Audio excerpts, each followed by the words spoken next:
Today, I want to walk you through the easiest way that I have found to bind a quilt. This method works whether you are using batting and cotton or flannel or any type of fabric, even fleece. I know a lot of people, when they back a quilt with fleece, they like to make the backing a little bit bigger and kind of do a self-binding technique. I have never figured out how to get my corners to look good when I do that. So I actually use this same technique even when I bind the back with fleece, and I find that it's not too much for my machine and not too bulky. So let me go ahead and show you how we do this. The first thing you're going to do is take your quilt, and I would recommend, if it's a larger quilt, just go ahead and fold it in half and take your ruler and measure the length of your quilt first. And if you have folded it in half, just remember to take that length measurement and multiply it by 2 because it's in half. That figure is going to give you your total length, and I always like to add just a couple of inches because there is nothing worse than cutting binding and realizing you're a bit short and having to cut more. Once you have measured the length, do the same thing and measure your width, and make sure that you write down your length and width measurements so that you don't forget them when you go to cut your binding strips. Lay out the fabric that you're using for your binding on your cutting mat and give yourself a nice straight edge. So if you have any uneven portions of the fabric, just cut that off so that you have everything nice and straight. And then figure out what width you want your binding strips to be. Personally, I like having a 3-inch binding. It frames the front of the quilt really nicely and just gives it a little pop of color. So here I am cutting my strips to be 3 inches wide. I also like to fold my binding fabric at least in half, sometimes in thirds, just to double up the length or triple it up. That way I'm having to make less strips and less cuts overall. After you've cut all of your binding strips, you want to sew them together so that you have one continuous line of binding to work with. So if you have binding strips that are the same color, you don't have to worry about how you're laying them out. If you have some that are different colors or different patterns, lay one strip right side up and the next one right side down on top of it. You're going to put them in this kind of cross pattern and then sew from corner to corner, back stitching at the start and at the finish so that you have a nice strong seam. Then you're going to take a pair of scissors and cut about 1/4 of an inch away from your stitching. That way you have a nice flat seam, and just kind of cut that little tail part off there. And once you open it up, you will see a nice continuous strip. You're going to repeat this process where you pay attention to which side is the right side, and you will allow that to be face up. Place your next strip right side down on top of it, again kind of in that cross pattern, and then sew corner to corner from the top left to the bottom right. Keep doing that until all of your strips are attached together.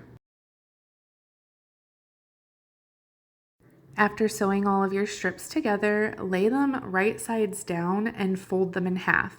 You could choose to iron them in half, but personally, I think it's kind of a waste of time for myself. It takes a really long time, especially when you have a long strip. So you could iron it in half, or you can just fold it and kind of hold it in half as you sew along. It's totally up to you. Place your quilt with the back side of the quilt facing up. We're going to attach the binding to the back first and then curve it around to the front. I like to choose a side, really doesn't matter which one you pick, but I like to come down midway just so that I have some room to work with later when I go to attach the binding strips together.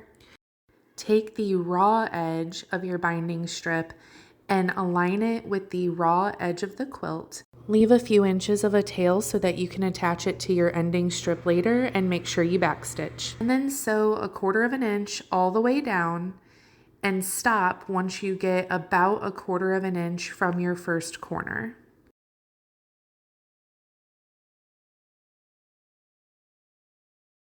When you're about 1/4 of an inch away from a corner, Go ahead and stop and do a back stitch to secure in place where you're at. Then cut your threads and remove the quilt from your machine.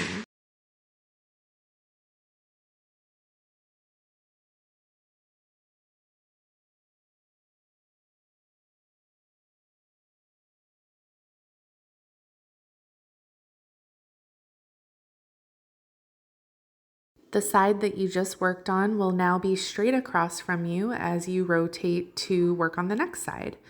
Take your binding strip and pull it straight up. And you'll notice when you do this, you can kind of place your finger there and make a nice 45-degree angle right there in the corner. Use your finger to kind of hold that in place and pull your binding straight back down over the top of that. So you have this nice little fold here and it lines up with the side that you just completed really nicely. Do a forward and back stitch to secure this in place, and then sew down this edge with a 1/4 inch seam allowance just as you did before. This is how you're going to handle all of your corners and all of your sides until you get back to the side that you started with. When you get back to the side that you started on, make sure that you sew down at least a few inches just to secure it on, and then do a back stitch and cut your threads. Lay your quilt out flat in front of you, still with the back side facing up, and find the binding strip that you just attached and left off on, as well as the one that you started with. Take the strip that you just finished attaching and overlap that first strip area that you attached by the same number of inches wide that you cut your strips. So for example, my strips are 3 inches wide before I folded them. So if I unfold that strip that I just got done attaching, I can lay it perpendicular to that first side that I attached. And I know that if I lay it across there, that is 3 inches wide. So I'm going to take a little clip and just mark right where the end of that strip is. And that's going to show me that that is 3 inches. And that's how much I need to overlap that ending strip on top of the beginning strip, if you will. So I'm going to take some scissors here and cut right where I marked it. And that is going to allow my ending strip to overlay the top of my starting strip by that 3 inches that we need. Unfold that ending strip and lay it right sides up, just out to the right side of the quilt, or just kind of straight away from you, if you will. And then take that starting strip and lay it right sides down on top of that. And you'll see there we've got kind of that cross pattern again, and you're just going to sew from the top left corner to the bottom right corner, keeping these as flat as you possibly can under the machine. You can use clips or pins if you need to. I also like to set my stitch length as high as it'll go. So on my machine, that's 5 millimeters. And I just do a basting strip here a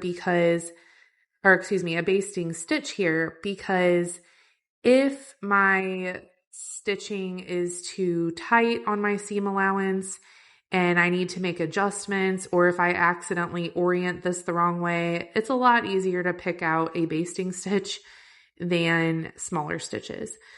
So what I'm doing here, and what you should do, is stretch out your quilt and make sure that the binding that you have is going to be enough. If you notice any puckering when you do this, like you just saw me kind of pinch the quilt, if you see that on its own without you pinching it, if it starts to bunch up, that means you don't have enough binding, and you'll kind of need to pick out your basting stitch and give yourself a larger seam allowance.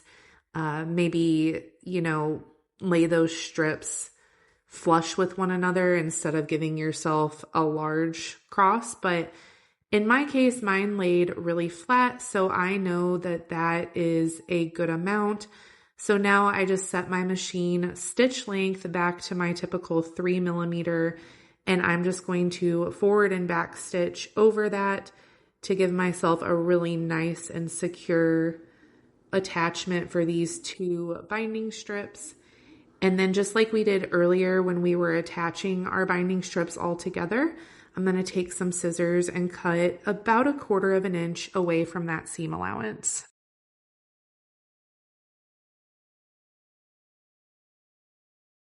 Just as before, we are going to sew 1/4 of an inch all the way down and backstitch at the start and end point to finish securing this binding to the back of the quilt.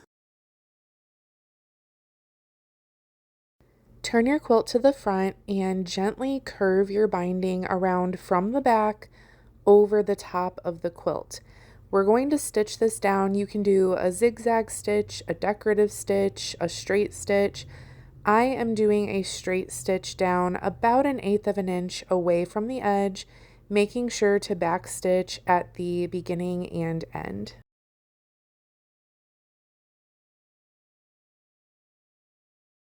When you get to the corner, take the side that you're working on and lay it down flat, and then take the next side that you're approaching and pull it up flat over top of there.